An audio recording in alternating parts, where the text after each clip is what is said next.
You know, he coming behind his jab, he throwing straight punches, he going to the body, going up and down. He just got to tighten up a little bit on his defense, but other than that, man, he good. He ready for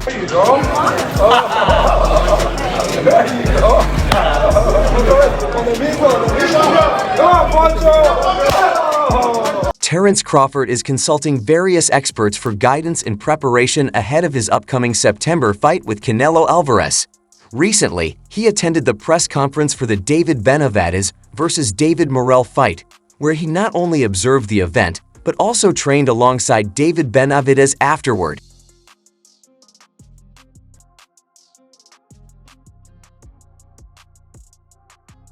After receiving advice from Floyd Mayweather last week, Terence Crawford is now working closely with Benavidez, a fighter frequently linked to a potential bout with Canelo Alvarez.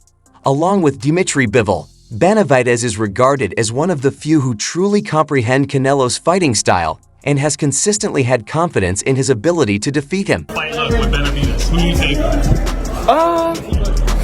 I still got it at 50-50. Benavidez good. Despite Canelo Alvarez repeatedly declining the chance to face him, Terence Crawford has now joined forces with Benavidez as he prepares for his own fight against Canelo. The two have dedicated time to analyzing Canelo's boxing style and techniques, exchanging their perspectives on how a potential matchup could play out. Benavidez, known for his formidable presence in the ring, has earned the nickname Bougie Man of Boxing due to his dominant performances. First of all, I try to shake his hand, you know what I mean? I try to be cool. Because last press conference, you know, we did the talking, but then in the middle, after, he was cordial, we were shaking hands and stuff, so, no, I was just expecting the same thing. However, his upcoming fight against David Morrell is much more than just another match. It's a deeply personal battle. Set for February 1st at T-Mobile Arena in Las Vegas, this long-awaited showdown has been years in the making, with Morrell persistently challenging Benavidez. Morrell, undefeated with a record of 11-0 and 9 knockouts, is confident in his ability to defeat the WBC interim champion. For Benavidez, though, this fight carries much more significance than just securing a victory. I'm focused 100% on this fight. Look, I don't like the way he talks, and I'm not in this position because of any. Canelo Alvarez has always expressed doubt that Terence Crawford would step into the ring against him due to the size disparity. He's a good fighter, Alvarez said, but it's different at 154. That's why there are weight classes. While he recognizes Crawford's skill, he believes moving up in weight will pose a major challenge for him. If he wants to work with me, it's in my way, not in their way. What was I don't need it. What didn't you like about how he approached? It's not that. Alvarez suggested that waiting a bit longer to face the undefeated former 168-pound champion David Benavidez could be the best strategy, particularly since Benavidez is targeting a fight with the winner of the undisputed light heavyweight title bout between Benavidez and Artur Beterbiev in Saudi Arabia on August 12. People want to see that fight. They'll have to pay, Alvarez said. He also expressed interest in fighting in Japan, a place where one of his favorite fighters, former featherweight champion Oscar Larios of Mexico, had several bouts. The way to approach. It's not the way to approach to me. Look, I respect everybody and I respect Turkey, but look, if I like to take it fight by fight, but I would definitely love the experience of fighting in Japan, Alvarez said. I grew up watching George Larios. He fought there many times. I really want to have that experience. As for Saudi Arabia, it's still uncertain whether he will ever fight there. Canelo has expressed his frustration with the Boxing Federation, especially regarding how they've handled negotiations with him. estoy pidiendo esa pelea, al final Claro que no. La quiero para mi hijo, por favor. Sí, no, aquí yo creo que Crawford needs to fight Teofimo first. Reports suggest that Alvarez may finally be open to a fight with David Benavidez, but the boxing star has demanded an enormous $200 million for the bout, a request that Alex seems hesitant to consider.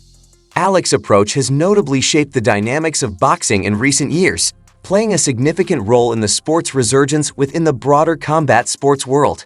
However, despite this influence, Canelo Alvarez is not inclined to follow Alex's lead, and Alex seems to be in agreement as he recently took steps to dismiss Alvarez's demand.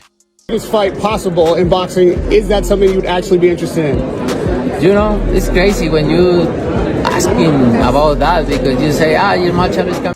In a discussion with the media, Canelo Alvarez shared his reasoning behind requesting $200 million for his fight against Benavidez.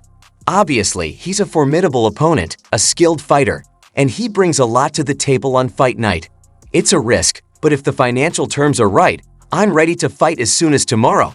However, securing a $200 million payout would require a substantial gate to generate enough revenue, and Alec fully understands the considerable challenge this poses. Payday, obviously, but I don't want that fight. I think Teofimo deserves more than me. He's the king. In a statement released through his ex's social media account, Alec addressed Canelo Alvarez's demand, stating, "I heard Canelo say that he respects me but doesn't like the way I do business.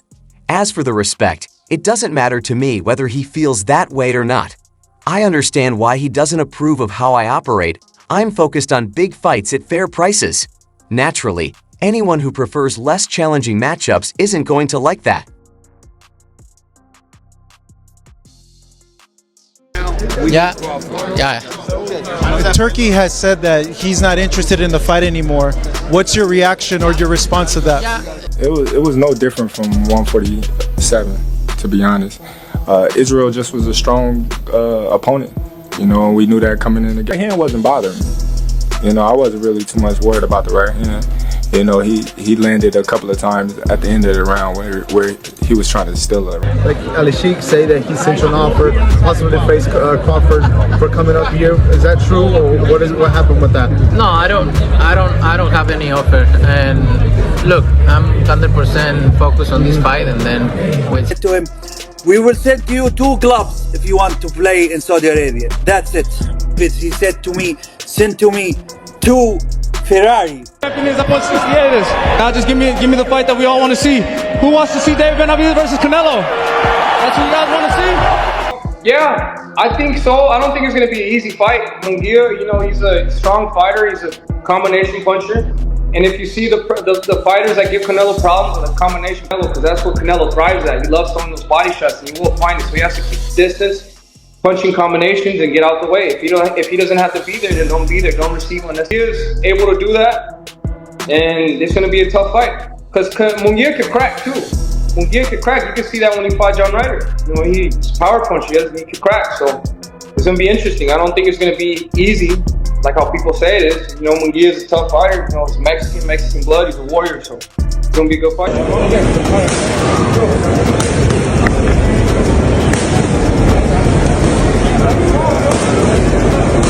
they're gonna say, oh, they put me that clause, so nothing to do with that fight. It's a lose-lose situation too.